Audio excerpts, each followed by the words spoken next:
찬송가 315장을 찬송드리고 주일 난 예배 시작합니다. 315장 찬송입니다.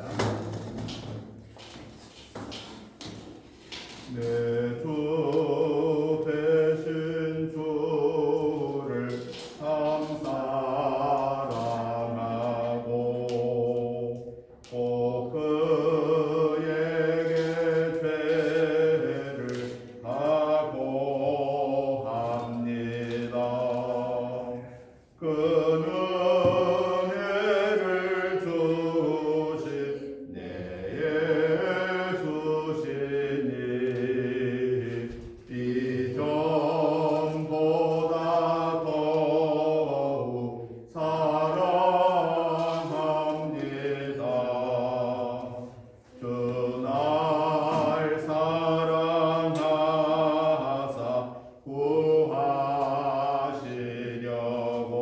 구하시려고 저 십자가 고난 당하셨도다. 그 가시관 쓰신 내 주 대원님 이전보다 더욱 사랑합니다.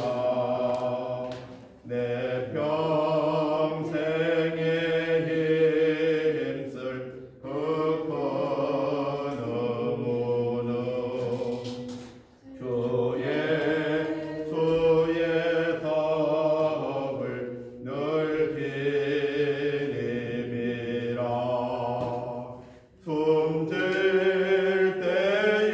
때에까지 내 할 말씀은 이전보다 더욱 사랑합니다. 그 영광의 나라 나 들어가서 그 풍성한 은혜 늘 감사하리. 긍휼유간 쓰고 나 찬송할 만 이전보다 더욱 사랑합니다. 아멘. 여호와는 나의 빛이요 나의 구원이시니 내가 누구를 두려워하리요. 여호와는 내 생명의 능력이시니 내가 누구를 무서워하리요. 악인들이 내 살을 먹으려고 내게로 왔으나 나의 대적들 나의 원수들인 그들은 실족하여 넘어졌도다. 군대가 나를 대적하여 진칠지라도 내 마음이 두렵지 아니하며 전쟁이 일어나 나를 치려 할지라도 나는 여전히 태연하리로다. 내가 여호와께 바라는 한 가지 일 그것을 구하리니 곧 내가 내 평생에 여호와의 집에 살면서 여호와의 아름다움을 바라보며 그의 성전에서 사모하는 그것이라. 여호와께서 환난 날에 나를 그의 초막 속에 비밀히 지키시고 그의 장막 은밀한 곳에 나를 숨기시며 높은 바위 위에 두시리로다. 이제 내 머리가 나를 둘러싼 내 원수 위에 들리리니 내가 그의 장막에서 즐거운 제사를 드리겠고 노래하며 여호와를 찬송하리로다. 아멘. 다같이 일어나셔서 찬송가 44장 찬송을 드리겠습니다.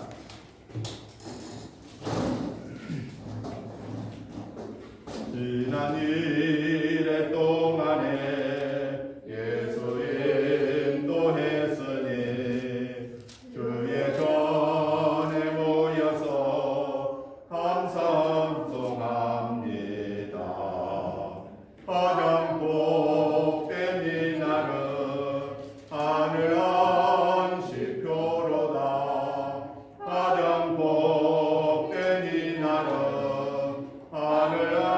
지켜로다. 주의 공로 힘입어 은혜 주신 빌때에 감옥하게 하시고 죄를 벗겨주소서. 세상 걱정 버리고 은혜 받게 하소서. 세상 걱정 버리고 은혜 받게 하소서. 하나님의 이름을 찬송하러 왔으니 모임 중에 계시고 영광 나타내소서. 기쁜 하늘 잔치에 참여하게 하소서. 기쁜 하늘 잔치에 참여하게 하소서. 주의 기쁜 복음을 모두 듣게 하시고 주의 은혜를 베풀어 위로하여 주소서. 주님 오실 때까지 이 날 지키리로다. 주님 오실 때까지 이 날 지키리로다.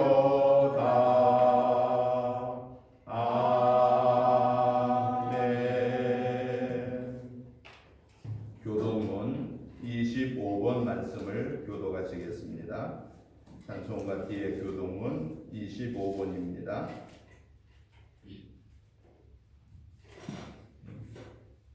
너희 만민들아 손바닥을 치고 즐거운 소리로 하나님께 외칠지어다. 지존하신 여호와를 여기시고 온 땅에 큰 왕이 되시리로다. 여호와께서 만민을 우리에게 나라들을 우리 발 아래에 복종하게 하시며 우리를 위하여 기업을 택하시나니 곧 살아가신 야훼의 영화로다. 하나님께서 즐거운 함성 중에 올라가시며 여호와께서 나팔 소리 중에 올라가시도다. 찬송하라 하나님을 찬송하라. 찬송하라 우리 왕을 찬송하라. 하나님은 온 땅의 왕이심이라. 지혜의 시로 찬송할지어다. 하나님이 모든 백성을 다스리시며 하나님의 그의 거룩한 보좌에 앉으셨도다. 문 나라의 고관들이 모임이여 아브라함의 하나님의 백성이 되도다. 세상의 모든 방패는 하나님의 것이며 그는 높임을 받으시리로다. 아멘. 사도신경으로 신앙 고백 드리겠습니다. 나는 전능하신 아버지 하나님 천지의 창조주를 믿습니다. 나는 그의 유일하신 아들 우리 주 예수 그리스도를 믿습니다. 그는 성령으로 잉태되어 공정녀 마리아에 의해서 나시고 본디오 빌라도에게 고난을 받아 십자가에 못 박혀 죽으시고 장사된 지 사흘 만에 죽은 자 가운데서 다시 살아나셨으며 하늘에 오르시어 전능하신 아버지 하나님 우편에 앉아 계시다가 저기로부터 살아있는 자와 죽은 자를 심판하러 오십니다. 나는 성령을 믿으며 거룩한 공교회와 성도의 교제와 죄를 용서받는 것과 몸의 부활과 영생을 믿습니다. 아멘. 앉아주시기 바랍니다. 찬송가 93장 찬송을 드린 후에 김남수 사모님 기도해 주시겠습니다. 93장 찬송을 드리겠습니다. 예수는 나의 힘이요 내 생명 되시니 구주 예수 떠나 살며 죄 등에 빠지리 눈물의 앞을 가리고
나의 생명 나의 기쁨 주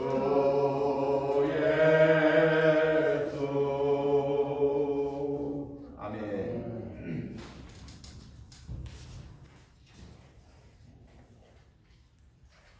할렐루야. 찬양받기에 합당하신 주님, 부활의 생명을 가진 저희들이 주님의 영원하신 나라를 기다리며 주일 예배에 모일 수 있도록 인도하여 주시니 감사합니다. 아멘. 이 시간 주님께 저희의 온전한 마음으로 하나님의 은혜에 감사하는 시간이 되게 하여 주시옵소서. 아멘. 주님, 저희의 죄를 용서하여 주시옵소서. 아멘. 세상의 자랑과 오만으로 가득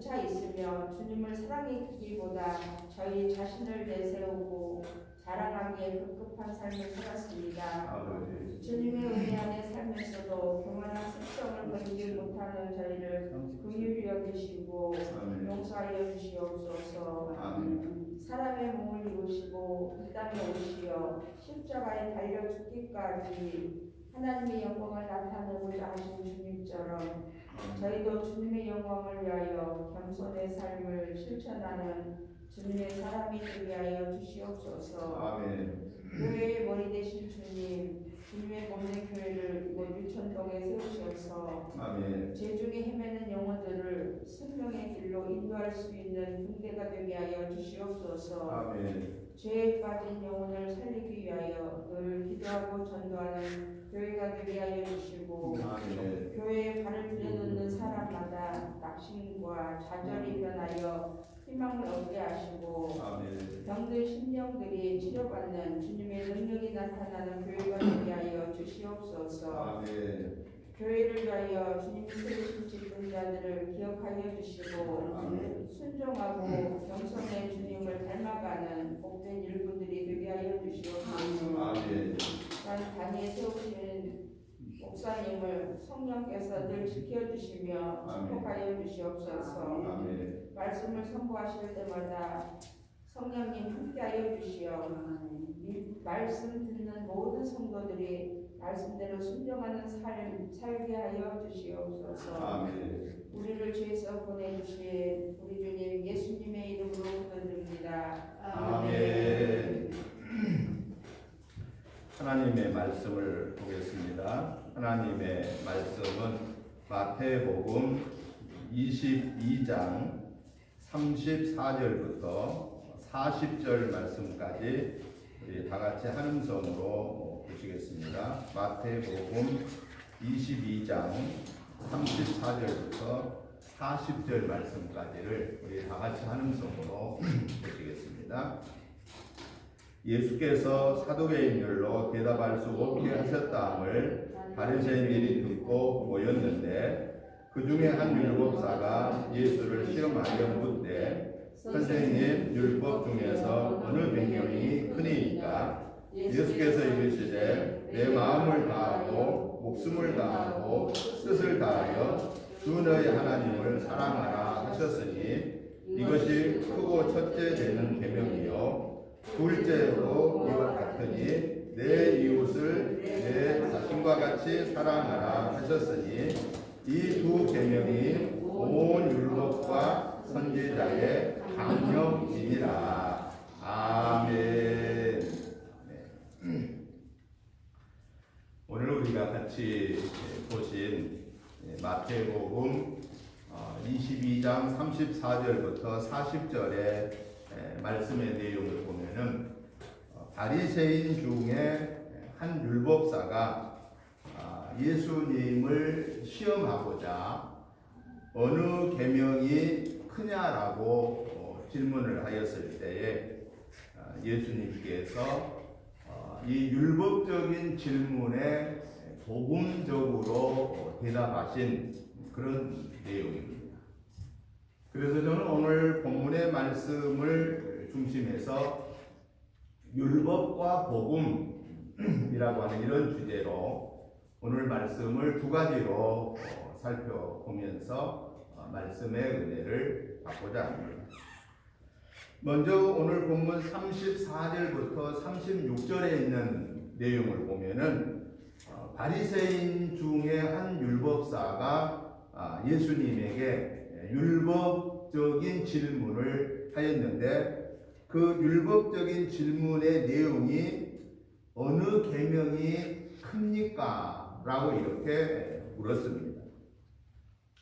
그런데 이 한 율법사가 예수님에게 어느 계명이 크냐라고 묻는 이 질문은 의미가 없는 질문과 같습니다. 왜 그러냐면은 예를 들어서 우리나라에 4대 의무가 있지 않습니까? 국민의 4대 의무가 있지 않습니까? 그런데 만약에 국민의 4대 의무 중에 어떤 것이 큽니까? 어떤 것이 우선입니까? 이렇게 물으면은 그건 질문이 아닙니다. 왜냐? 국민의 4대 의무 그러면은 무조건 4가지는 다 중요하다 그 얘기입니다. 만약에 3대 의무만 행하고 남자가 병력의 의무를 싫다고 기피하고 도망다니고 그러면 잡히면 어디 가요? 영창 가야 됩니다. 만약에 3가지 나머지 다 지키고 근로의 의무, 노동의 근로의 의무, 교육의 의무, 납세의 의무, 국방의 의무. 여성 같은 경우는 국방의 의무는 의무가 아니지만 지원하면 다 가잖아요. 여성들도. 그런데 만약에 3가지는 지켰다고 생각하십시다. 국방의 의무도 지켰고 군대도 갔다 왔고 교육의 의무도 지켰고 근로의 의무도 지켰는데 내가 세금 내는 게 너무 억울해서 나 세금 못 내겠다고 납세의 의무를 이행하지 않으면 어떻게 될까요? 나중에 그 사람은 재산의 압류를 당하게 됩니다. 또 재산에 압류를 했는데도 없다, 갚을 게 없다 그러면 뭘로 또 나중에 떼워야 돼요? 그는 노동의 대가로 그 납세의 의무를 행하지 못한 것에 대한 책임을 지게 한다라고 하는 사실입니다. 우리 대한민국에서 4대 국민의 의무는 어느 것이 중요하고 어느 것이 덜 중요한 것이 아닌 것처럼 한 바리새인 중에 한 율법사가 어느 계명이 더 큽니까? 라고 질문하는 이 질문 자체는 질문의 의미가 없다 그 말입니다. 왜 그러느냐? 계명은 어떤 것이 더 중요하고 어떤 것이 덜 중요한 것이 아니라 계명 자체는 유대인들에게 있어서 계명 자체는 무조건 지켜야 한다라고 하는 것이 전제되어 있기 때문에 그렇습니다.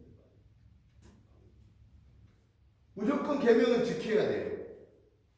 계명을 지키다가 한 가지 나 이거 싫어서 못 지켜. 그러면 결국은 지금까지 지킨 것에 대하여서 아무 의미가 없어지고 저 사람은 계명을 어긴 자야 라고 하는 그 책임을 받게 되어 있다라고 하는 사실입니다. 그렇기 때문에 한 율법사, 바리새인 중에 한 율법사가 예수님에게 어느 계명이 더 큽니까? 라고 질문했던 그 질문의 의도는 진짜 어떤 계명이 더 중요한가를 알려고 한 것이 아니라 예수님을 시험하고자 오늘 질문을 했다라고 말하고 있습니다. 왜냐하면은 이 계명이 더 중요하다. 그러면은 그 계명을 그렇습니까? 라고 받아들이기보다는 유대인들은 그러면 다른 계명은 왜 중요하지 않습니까? 라고 이렇게 이야기를 할 수밖에 없고 트집을 잡을 수밖에 없다라는 거예요. 그러니까 예수님이 그 수많은 유대인들의 율법을 이것은 중요하고 이것은 덜 중요하고 이것은 1순위고 그건 2순위다 라고 이렇게 말할 수 없는 그런 상황이었다라고 하는 것이죠. 바로 예수님에게 어느 계명이 크냐라고 묻는 그 물음의 의도는 예수님의 트집을 잡아서 답변에 대한 트집을 잡아서 예수님을 고난에 처하려고 권고함에 처하게 하려고. 그래서 오늘 성경에서도 뭐라고 말하고 계십니까? 예수님을 시험하고자 율법을 가지고 질문했다라고 하는 사실입니다. 그렇다면 오늘 이 바리새인 중에 한 율법사가 예수님에게 어느 계명이 크냐라고 질문한 이 질문을 통해서 우리 하나님이 오늘 우리에게 말씀하신 이 교훈이 무엇일까라고 하는 사실입니다. 하나님께서 오늘 이 본문을 통해서 우리에게 말씀하시는 교훈은 하나님의 사람은 복음의 본질에서 벗어나서 비본질적인 것에 우선하지 말아라 라고 하는 것을 교훈하십니다. 하나님의 사람은 복음의 본질을 우선해야 된다. 복음의 비본질적인 것에 더 우선적인 관심을 가지면 안 된다라고 하는 사실입니다. 이 말은 무슨 얘기냐? 복음의 본질이라고 한 게 뭐예요? 복음의 본질은 예수님을 믿음으로 구원받고 예수님을 믿음으로 구원받는 자가 하나님의 자녀의 권세를 회복받고 하나님의 자녀의 권세를 회복받은 자가 영생을 소유하여 천국 백성이 된다 하는 이것이 복음의 본질입니다. 그리고 복음의 본질로 구원받은 하나님의 자녀는 어떻게 살아야 되느냐? 예배를 통해서 하나님께 영광 올려드리고 전도와 선교로 주님의 지상 명령에 순종하고 교회로서의 주어진 사명을 감당해야 한다. 오늘 저와 여러분들은 교회입니다. 교회. 우리가 예배드리는 이 장소는 교회가 아니고 교회당입니다. 예배당입니다. 하나님의 교회들이 모여서 하나님께 예배드리는 교회당이고 예배당이지 이걸 가르쳐서 교회라고 말하지는 않습니다. 그럼 교회는 누구냐? 오늘 저와 여러분이 교회입니다. 교회라고 하는 것을 헬라어 원어에 보면은 에클레시아라고 하는 단어를 사용합니다. 에클레시아라고 하는 단어는 무슨 뜻을 가지고 있냐면은 예수님께로부터 부름받고 그 부름받은 사람들이 아멘으로 예수님을 영접하고 구원받은 하나님의 자녀들이 바로 교회입니다. 그러니까 오늘 저와 여러분들 한 사람 한 사람이 교회예요.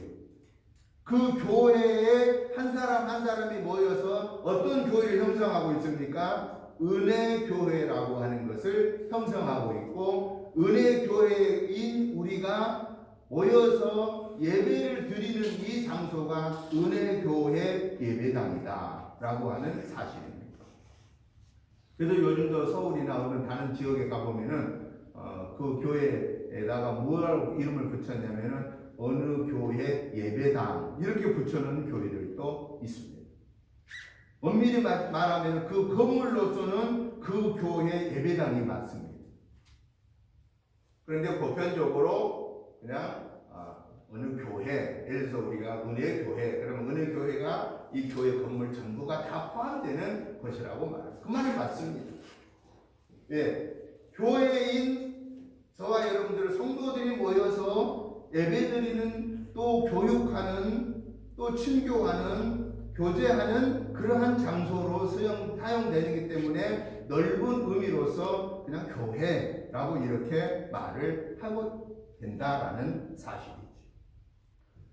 오늘 이 복음의 본질 예수님을 믿음으로 구원받는 것이 복음의 본질이고 예수님을 믿고 하나님의 자녀된 그것이 복음의 본질이고 하나님의 자녀된 자에게 영원한 생명, 천국을 유업으로 받게 된 것이 복음의 본질이고 그 복음의 본질을 소유한 자들이 주님의 지상 명령을 순종하는 것이 교회의 사명이다 라고 하는 사실입니다.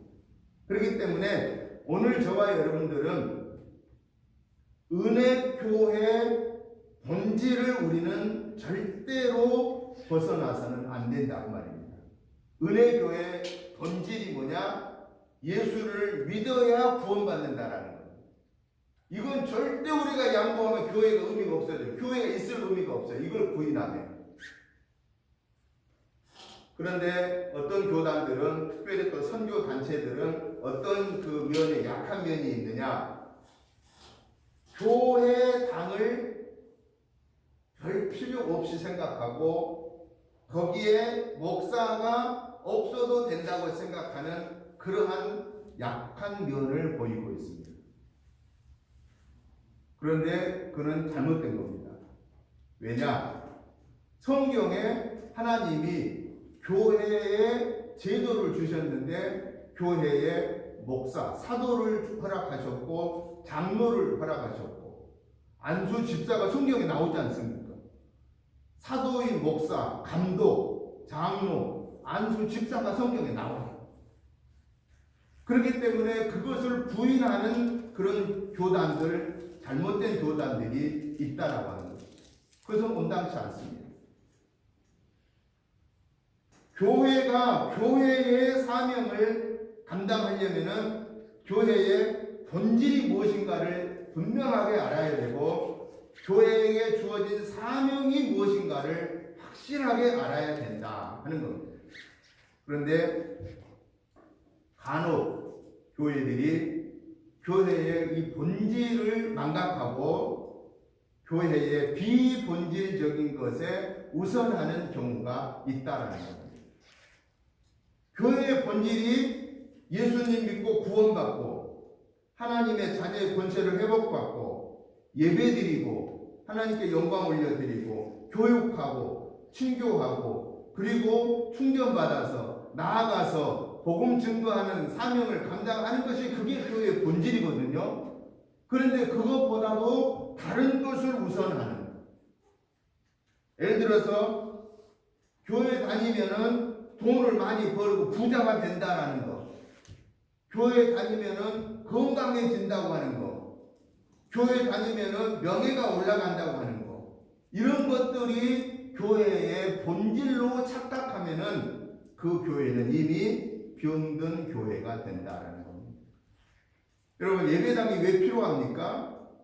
예배당이 필요한 이유는 교회인 성도들이 모여서 하나님 앞에 예배드려야 할 장소가 필요하기 때문에 예배당이 필요한 겁니다.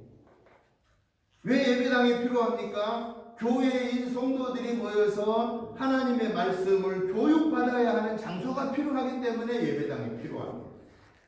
왜 이 교회 예배당이 필요합니까? 교회인 성도들이 모여서 예수님의 그리스도인의 사랑의 교제를 나누는 장소가 필요하기 때문에 이 예배당이 필요한 겁니다. 이 예배당 안에 모여서 하나님께 영광 올려드리고 영적인 체험을 하고 하나님 주시는 능력을 받아서 그리스도인의 사랑으로 하나가 되어서 나아가서 복음을 증거해야 하기 때문에 이 장소가 필요합니다. 그렇기 때문에 이 교회의 예배당은 하나님께 예배드리고 하나님의 자녀들이 교육받고 하나님의 자녀들이 사랑의 교제를 나누는, 그래서 영적인 충전을 받고 나아가는 역할을 하지 못하면은 이 예배당은 의미가 없습니다. 있을 이유가 없다라고 하는 사실입니다. 그런데 예배당을 어떤 부의 가치로 생각하거나 또는 교회에서 기도원을 사는 것을 우선하거나 다른 또 일에 우선하거나 그렇게 된다고 했을 때 그 교회는 이미 교회로서의 건강한 교회는 되지 못하고 병들어 가는 교회다라는 사실입니다. 우리가 역사적으로 보면은 소련이 붕괴되어서 지금 러시아라고 하는 이름으로 바뀌었지 않았습니까? 그러면서 수십 개 나라가 생긴 거잖아요. 소련이 붕괴하여서 수십 개 나라가 쪼개져서 러시아라는 이름을 바꿨는데 요즘에 그 소련이 수많은 수십 개 나라로 분리된 것이 지금 억울해가지고 다시 하나씩 전쟁으로 지금 점령해 가지 않습니까? 우크라이나에도 그거 다시 점령해서 결국 자기네 나라로 만들려고 지금 전쟁하고 있지 않습니까? 그런데 그 소련이 붕괴되기 전에는요, 지금도 물론 외형적으로는 러시아는 러시아 정교회, 기독교 정교회입니다. 교회가 있습니다. 뭐 푸틴도 정교회 교인이라고 해서 자기 그 교회 행사 때문에 꼭 참석한다고 그러지 않습니까? 그런데 소련이 붕괴되기 전에는요, 아주 믿음의 깊은 그런 기초를 둔 나라입니다. 소련이라는 나라가. 그런데 그런 소련이 어떻게 공산주의, 신은 죽었다라고 하는 유물주의 사관이 공산주의 대표적인 나라가 되어버렸을까라고 하는 사실입니다. 그럼 공산주의의 핵심에서 기독교는 신은 죽었다고 생각하는 것이 바로 공산주의의 핵심입니다.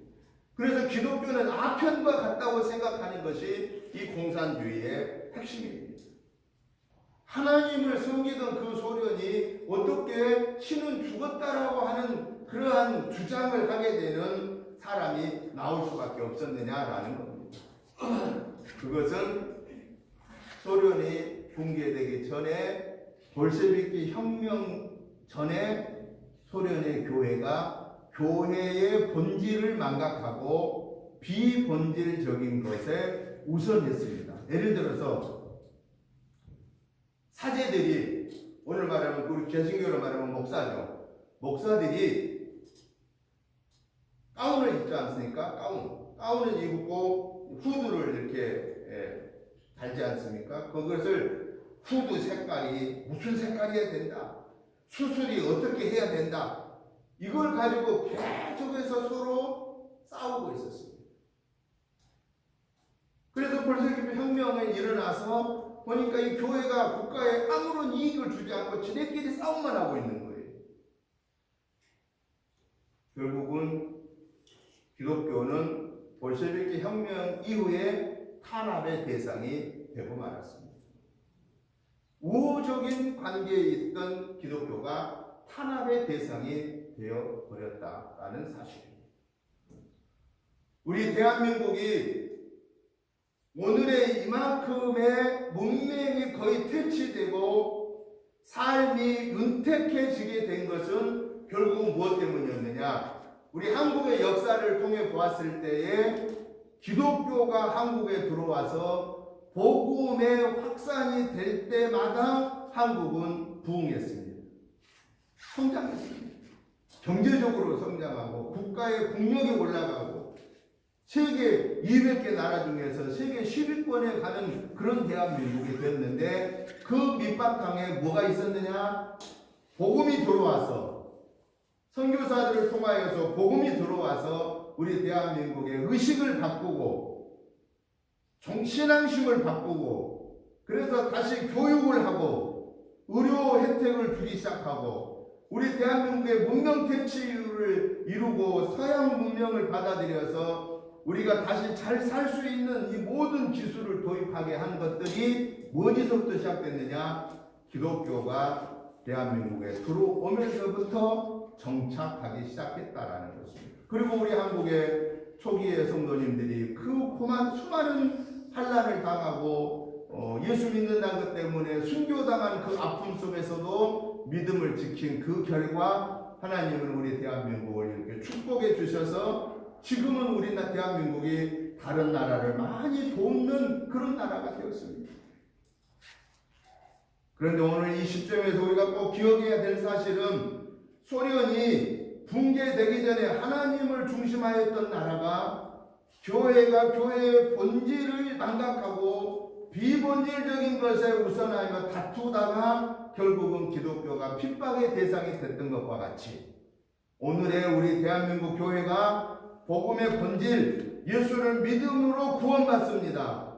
구원받은 나는 하나님의 자녀입니다. 하나님의 자녀는 영적으로 육적으로 거룩하게 구별되어야 합니다. 하나님의 자녀는 지상 예수님의 대명령의 복음의 사명을 감당하고 섬김의 삶을 감당해야 합니다. 라고 하는 이 복음의 본질의 이 사명을 망각하고 교회 우리끼리만 잘 살자라고, 우리끼리만 잘 지내자고 하고 주의 복음을 증거하는 이 사명에 본을 보이지 못한다고 하면은 하나님은 우리 대한민국의 한국 교회를 다시금 고난 당하게 할 수밖에는 없다라는 사실입니다.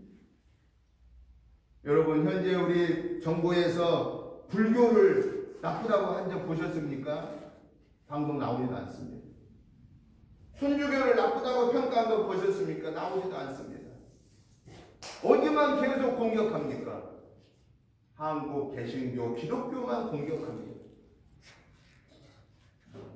이 사실을 우리는 한편으로는 괘씸하고 기분 나쁘지만은 더 중요한 사실은 우리 한국의 국민들이 선주교나 불교보다도 다른 어떤 종교보다도 우리 기독교를 그만큼 높은 차원에서 보고 있다라고 하는 사실을 우리는 기억하고, 내가 하나님의 거룩한 자녀로서 영적으로 육적으로 하나님의 사람답게 살지를 못했구나, 우리 교회가 교회로서의 사명을 바르게 감당하지 못했구나라고 하는 이 사실을 우리는 오히려 깨닫는 기회를 가질 때, 그래서 우리가 겸손하게 하나님께 엎드리고 하나님의 말씀에 굳게 서고 교회의 본질을 바르게 회복할 때, 하나님은 우리 대한민국 교회를 통해서 나라를 위해서 가장 중요한 기관이 되게 할 것이고 세계 선교의 귀한 사명을 감당하게 할 것이다라는 사실입니다.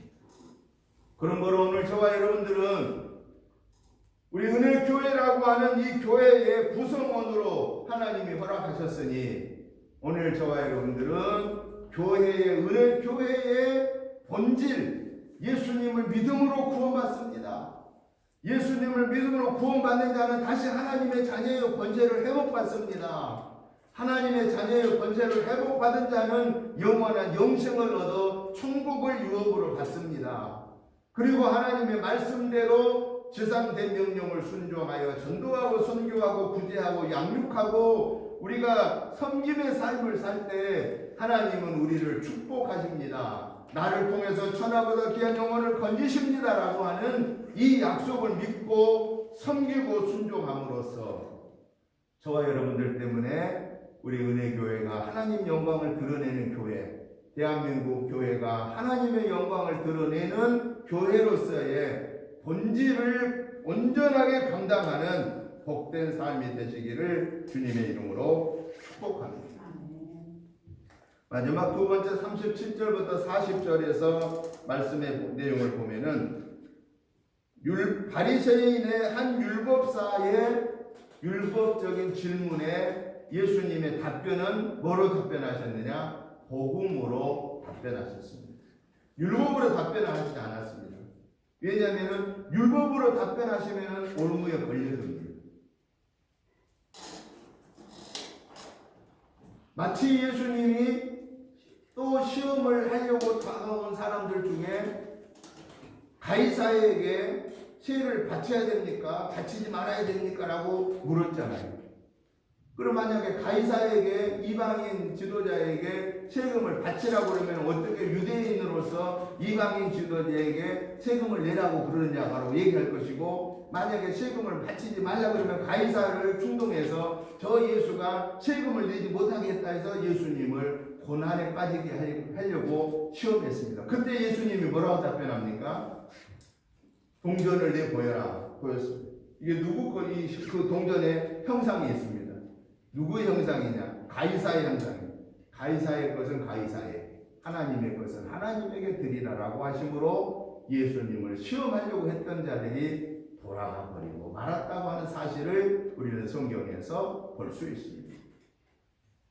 오늘 율법 중에 어느 계명이 더 큽니까라고 물었던 이 율법사의 질문에 우리 예수님의 답변은 복음으로 답변하셨는데요. 예수님이 복음으로 답변하신 그 말씀의 핵심은 뭐였느냐라는 겁니다. 바로 예수님이 한마디로 이렇게 말씀합니다. 사랑하라. 복음의 핵심의 답변은 사랑하라였습니다. 율법 중에 어느 계명이 큽니까라고 물었는데 예수님의 답변은 사랑해라. 그런데 하나님은 어떻게 사랑하라 했습니까? 마음을 다하고 목숨을 다하고 뜻을 다하여 사랑하고, 사람은 어떻게 사랑해야 되느냐? 내 이웃을 내 몸과 같이 사랑하라. 이것이 온 율법이요 선지자의 강령이니라 라고 말씀하셨습니다. 예수님께서는 사랑이 모든 율법을 완성하신다라는 말씀을 주셨고, 그 이후에 예수님은 분명히 사랑이 모든 율법의 완성이다라는 사실을 증명하기 위해서 예수님은 십자가에 달려 죽으시고 3일 만에 부활하심으로 하신 말씀이, 누구든지 나를 믿는 자는 죽어도 살겠고 무릇 살아서 나를 믿는 자는 영원히 죽지 아니하리라고 말씀하셨습니다. 예수님은 오셔서부터 말씀합니다. 내가 율법을 폐하러 온 것이 아니고 율법을 완성하러 왔다라고 말씀했습니다. 왜냐? 율법은 죄를 사하는 권세가 없습니다. 여러분, 율법은 마치 우리나라 법정으로 말하면 무엇과 같느냐? 검사와 역할과 같습니다. 검사는 뭘 찾아내는데 주 임무입니까? 그 사람의 죄를 찾아내서 형량을 때리는 것이 주 임무입니다. 검사는 무죄를 때리기 위해서 무죄를 찾는 게 아닙니다. 검사는 뭘 찾느냐? 죄를 찾느라고 온 혈안을 다합니다. 그게 자기의 본분입니다. 변호사는 뭐냐? 변호사는 그 죄를 찾아서 형량을 때린 것에 대하여서 변호하는 역할을 합니다. 마치 성령님이 우리 옆에서 보호해 주신 것 같은 역할을 하는 게 변호사입니다. 검사나 변호사는 절대 죄를 없이 할 수가 없습니다. 이 사람 무죄라고 절대 할 수 없습니다. 무죄라고 해도 무죄가 되지 않습니다. 누구만이 무죄라고 할 수 있습니까? 판사만이 검사의 이 기소를, 변호사의 변론을 듣고 자기가 판단하여서 법조문에 의해서 이 사람은 무죄다, 이 사람은 유죄다라고 하는 판단은 누구만 하느냐? 판사만 합니다. 율법으로는 사람이 죄 없다라고 말할 수 없고, 율법 앞에서 죄 없다고 할 사람은 아무도 없다라고 하는 사실입니다. 율법은 정죄함 밖에는 주지 않습니다. 정죄한다는 게 뭡니까? 죄인이라고 하는 것을 지적하는 것입니다. 오직 복음만이 이 율법으로부터 자유로워질 수 있는 것입니다. 그래서 우리 예수님이 왜 하나님이신데도 불구하고 사람의 몸을 입고 오셨느냐? 율법으로는 의롭다함을 받을 수 없기 때문에, 율법으로는 다시 구원을 받을 수 없기 때문에, 그래서 예수님이 사람의 몸을 입고 오셔서 죄의 그 추악한 원죄의 그 추악함을 해결하기 위해서 십자가에 달려 죽으심으로 그 율법을 지킬 수 없는 사람들에게 예수님을 믿음으로 그 율법을 지킨 걸로 인정을 해주시는 율법의 완성자로 오셨기 때문에, 이 율법의 완성은 뭐냐? 복음은 사랑이라고 하는 겁니다. 하나님이 에덴 동산에서 쫓겨난 아담과 하와의 이후에 모든 인간은 죽음을 당했습니다. 죽게 되었습니다. 다시 하나님에게 갈 수가 없게 되었습니다. 멸망받게 되었습니다. 그래서 하나님이 사랑의 마음으로 독생성자 예수님 보내주셨고, 예수님이 그 죄로 인하여 죽어간 영혼들을 구원하시기 위하여서 십자가에 달려 죽으심으로 다시 부활하심으로 그 예수님을 믿는 자는 율법으로부터 자유로워진 자가 되어 하나님의 자녀의 권세를 회복하게 되었다라고 하는 사실을 오늘 이 본문에서 깨우쳐 주고 있습니다. 그러면 오늘 율법의 질문을 하고 있는 율법사에게 예수님이 복음으로 사랑해라 라고 하는 그 말씀을 주심을 통해서 오늘 우리에게 교훈하신 말씀이 무엇일까라고 하는 사실입니다. 오늘 이 본문을 통해서 우리에게 주시는 교훈은 사랑은 모든 율법을 완성한다라고 하는을 교훈하고 있습니다. 우리가 구약의 율법을 지켜 살 사람 아무도 없습니다. 10가지 계명밖에 안 되는 10계명 우리가 완벽하게 지킬 사람 아무도 없습니다. 그럼에도 불구하고 오늘 저와 여러분들은 구원받은 하나님의 자녀가 되었습니다. 무엇 때문에 그렇습니까? 예수 그리스도를 나의 구원의 주로 영접했기 때문에 그렇습니다. 그러므로 오늘 저와 여러분들은 나는 구원받은 하나님의 자녀입니다 라고 하는 이 믿음의 고백을 분명하게 하시기를 주의 이름으로 축복합니다. 이제 나아가서 주님은 다시 우리에게 교훈하십니다. 어떤 교훈을 하느냐? 예수님을 믿음으로 율법의 완성자로서 이제 우리는 율법을 다 못 지켜 살더라도 구원받는 하나님의 자녀가 되었으니 구원받은 하나님의 자녀는 이제 우리에게 주어진 이 예수님의 복음을 증거하는, 사랑을 증거하는 삶 실천하라고 우리에게 교훈하십니다. 예수님이 오늘 이 본문에 있는 말씀처럼 서로 사랑해라 라고만 말로만 하시고 예수님이 십자가를 지지 않으셨다면 사랑이라고 하는 것이 어떻게 사랑이라는 것을 표현해야 하는 것을 알지 못했을 것입니다. 그런데 예수님은 어느 율법이 어느 계명이 더 크냐라고 물었을 때에 예수님의 답변이 사랑해라. 그런데 하나님을 향하여서는 마음을 다하고 목숨을 다하고 뜻을 다하여서 사랑해라. 그리고 사람에 대해서는 내 이웃을 내 몸과 같이 사랑해라 하시면서 후에 예수님이 십자가에 달려 죽으심을 통해서 사랑은 어떻게 하는 것이 사랑이라고 하는 것, 마음을 다하고 뜻을 다하고 성품을 다하는 사랑이 어떤 사랑이라고 하는 것을, 내 이웃을 내 몸처럼 사랑하는 것이 어떤 사랑이라는 것을 예수님이 십자가에 달려 죽으심으로 그 사랑을 확증해 주셨다라고 하는 사실입니다. 이 사랑을 입어 구원받은 저와 여러분들에게 예수님은 오늘 우리에게 어떤 말씀을 주시느냐? 내가 너를 사랑한 것과 같이 너도 사랑해라. 하나님을 향하여서 마음과 목숨과 뜻을 다하여 사랑해라.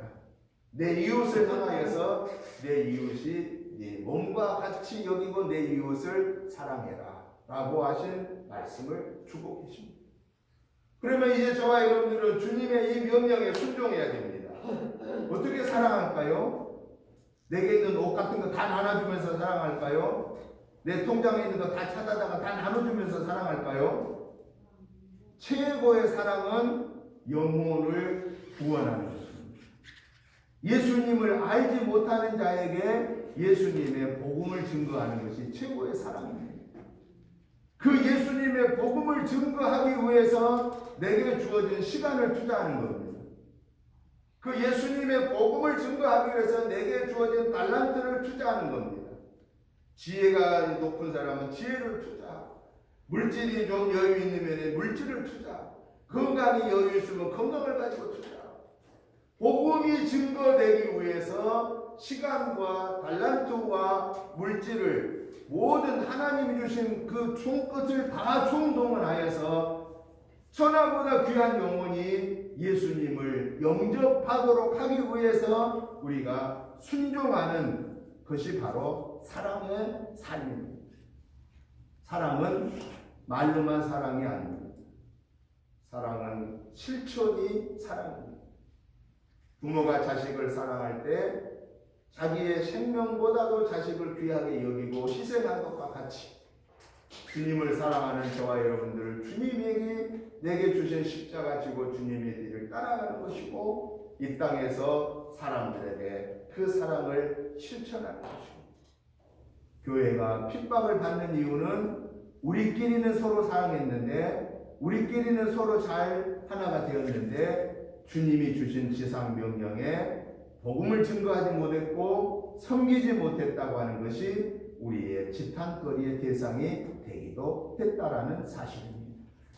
이러한 사실 앞에 우리는 겸손하게 하나님 앞에 무릎을 꿇고 하나님의 말씀대로 순종하지 못했던 것을 회개하고, 우리는 다시 이번 한 주간에도 또 오늘 5월 1일이니 이 5월달에 가정의 달인 이 5월에 하나님의 사랑을 가정에 증거하고 하나님의 사랑을 형제 친척에게 증거하고 하나님의 사랑을 우리의 삶의 주변에 있는 사람들에게 증거하여 복음을 증거하고 사랑으로 섬김으로 저와 여러분의 사랑에 열매가 맺혀지는 사랑의 삶이 되시기를 주님의 이름으로 축복합니다.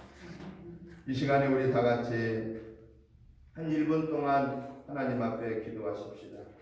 하나님, 내가 하나님을 사랑한다면서 입술로만 주여주어 했던 것들을 용서해달라고. 이제 5월 달에 하나님을 사랑하되 우리 예수님이 십자가에 달리신 것 같은 그 실천하는 사랑의 삶을 통해서 천하보다 귀한 영혼들이 건진받게 해달라고. 나로 인하여 우리 가족 식구가 다 구원받고, 나로 인하여 우리 친척 형제가 다 구원받고, 나로 인하여 내 주변에 사는 사람들이 구원받는 역사가 나를 통해서 이루어지게 해달라고 이 시간 우리 다 같이 통성으로 간절하게 한 1분 동안 기도하겠습니다. 하나님 아버지 감사합니다. 하나님의 은혜로 저희들 승리하게 하셨고, 오늘 이 5월 1일 이 귀한 주일 난 예배에 하나님 앞에 나와 예배로 영광 올려드리게 하시니 감사합니다. 하나님 아버지, 우리가 사랑의 삶을 외치면서도 지식적인 사랑의 삶을 살았지만은, 그러나 복음적인 사랑의 삶을 살지 못했던 것들을 용서해 주시고, 이 5월 달에는 정말 가정의 달로서 우리 가족이 다 예수 믿고 구원받는 이 사랑의 실천을 감당하고, 부모 형제 친척이 다 예수 믿고 구원받는 이 역사를 이루는 일에 우리가 순종하고, 우리의 삶의 현장에서 만나는 사람들이 나로 인하여서 구원받는 역사가 이루어지기를 구하는 저희들 되게 하여 주시옵소서. 교회의 사명을 온전히 감당하고 교회의 본질을 바르게 지켜가게 하옵소서. 예수님의 이름으로 축복하오며 간절히 기도드리옵나이다. 아멘. 찬송가 321장 찬송 드리면서 준비하신 예물을 봉헌하겠습니다. 321장 1절 3절 찬송 드리겠습니다. 날 대속하신 예수께 내 생명 모두 드리니 늘 진실하게 하소서. 내 구주 예수여, 나 구주 위에 살리러 내 기쁨 한량 없으리. 내 발길 인도하소서. 내 구주 예수여, 주 십자가에 달리사 날 자유하게 했으니 내 몸과 마음을 주 위해 다쓰게 하소서. 나 구주 위에 살리라 내 기쁨 한량 없으리.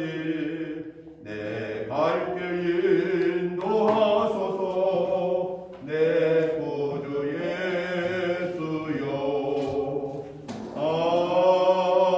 아멘. 하나님 아버지 감사합니다. 하나님의 은혜로 5월을 맞게 되었습니다. 지난 4월도 하나님의 은혜 가운데 승리하게 하셨고, 5월 첫날 첫 주일 예배로 영광 올려드리게 하시니 감사합니다. 하나님의 은혜와 사랑과 축복하심이 너무 크고 감사하여서 하나님이 주신 물질 중에 구별하여서 주일 예물로, 감사물로, 11제물로, 목적예물로 드렸습니다. 하나님 아버지, 이 시간에 우리의 감사한 마음과 예물의 손길을 복을 내려 주옵소서. 하늘의 복으로 땅의 복으로 풍족해 채워 주시옵소서. 그래서 하나님께서 우리 교회에 주어진 사명을 온전히 감당할 수 있도록 본질적인 면에 충실하게 하여 주시옵소서. 성도님들의 개인, 가정, 직장, 생업을 축복해 주시고, 영혼육이 범사가 잘 되게 하시고, 자녀손이 복을 받게 하여 주시옵소서. 주일 예물을 드릴 때마다 감격소름으로 한 주간을 결산하며 드리게 하여 주시고, 그 드리는 손길에 하늘의 복으로 충만케 채워 주옵소서. 감사 예물을 드리는 손길에 감사가 넘치게 하시고, 날마다 순간마다 감사하며 승리하는 삶을 살게 하옵소서. 11조미를 드리는 손길을 하나님 축복하여 주시어서 하나님의 약속의 복이 그 가정의 직업 생업 위에 넘치도록 채워 주시옵소서. 목적의 문을 드리는 그 귀한 손길들을 축복하여 주셔서 하나님의 선한 역사를 이루는 도구들로 사용되게 하옵소서. 예수님 이름으로 축복하오며 감사 기도드리옵나이다. 아멘. 광고 말씀 드리겠습니다. 오늘 이렇게 교회에서 리모델링이 이제 한 90% 정도 진행되었습니다. 여러분들도 오늘 참 좋지요? 너무너무 감사합니다. 여러분들이 그동안 많이 기도하시고 또 관심 가져주시고 물씬 장면으로 동참하심을 감사드립니다.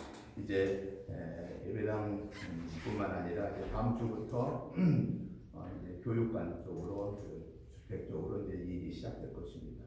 앞으로 또 한 달 이상 더 감당 일을 해야 될 겁니다. 지금 3주간 일을 했는데 앞으로도 한 달 이상 더 일을 해야 되도록 합니다. 위해서 항상 안전하게 마지막까지 일을 마칠 수 있도록 기도해 주시고요. 이번 주는 이 페인트 공사까지 같이 시작됩니다. 다락 페인트, 교회 외부 페인트 시작하게 될 거고, 또 기존 목수팀은 교육관 쪽으로 이렇게 작업이 진행될 것입니다. 시간이 나실 때마다 한 번씩 들려서 기도해 주시고 일하시는 분들한테 수고하신다고 격려해 주시고 또 토요일은 항상 교회 정리하는 시간입니다. 그래서 여러분들의 시간 꼭 같이 참여해서 예배를 잘 드릴 수 있도록 준비해 주시면 감사하겠습니다. 다음 주일 날 예배는 가정주일 예배로 드리겠습니다. 이번 주간이 5월 5일 어린이 주일이 있고 다음 주일 날이 어버이 주일입니다. 그래서 어린이날, 어버이날 다 합쳐서 다음 주일 날은 가정주일 예배로 드리겠습니다. 그래서 다음 주일에는 식구들이 될 수 있는 대로 다 참여할 수 있도록 이렇게 여러분들이 준비해 주시면 감사하겠습니다. 그리고 오늘 이 예배실 보면은 색깔이 좀 네 가지 색깔이 좀 특이하게 있죠. 이 네 가지 색깔을 일반적인 의미와 우리 신앙적인 의미로 해석을 해드리면은 이 빨간 일반적인 의미로 빨간 것은 이제 따뜻한 햇빛이 비친 물 의미하고 요 오른쪽에 녹색은 계지의 새싹이 돋아 여름이면 실록이 가득하는 그래서 꼭 따뜻한 봄 날씨에 이 새싹이 나서 실록이 가득하고 저 중간에 파란색은 이제 시원한 가을 바람이 들어오게 되고 앞에 노란색은 대지의 아름다운 단풍이 맺혀지는 것을 말합니다.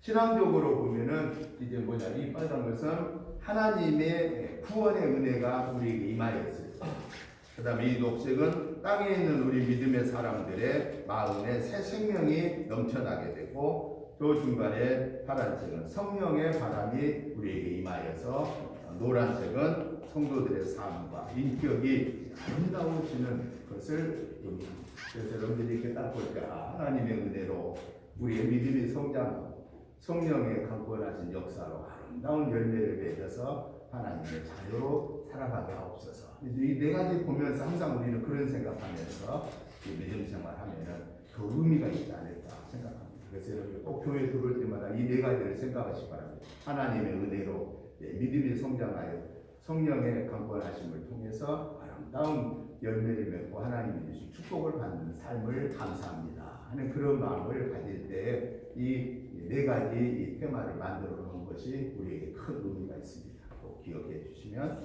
감사하겠습니다. 이제 다 같이 일어나셔서 찬송가 220장 찬송을 드리도록 기도하겠습니다.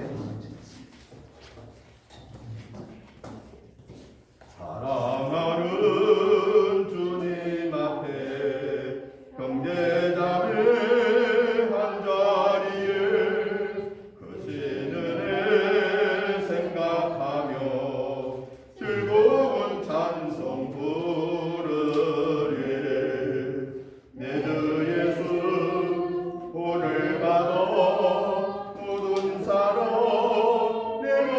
같이 한량근심 이로하고 진심으로 사랑하세. 사랑하는 주님 앞에 온갖 충성 다 바쳐서 괴로우나 즐거우나 주님만 힘써 섬기네. 우리 주님 거룩한 손 제자들을 걸으시소. 남 섬기는 종의 도를 몸소행에 보이셨네. 사랑하는 주님 예수 남는 주로 섬기나니 한피마다 한 몸이로 형제여 친구들이여.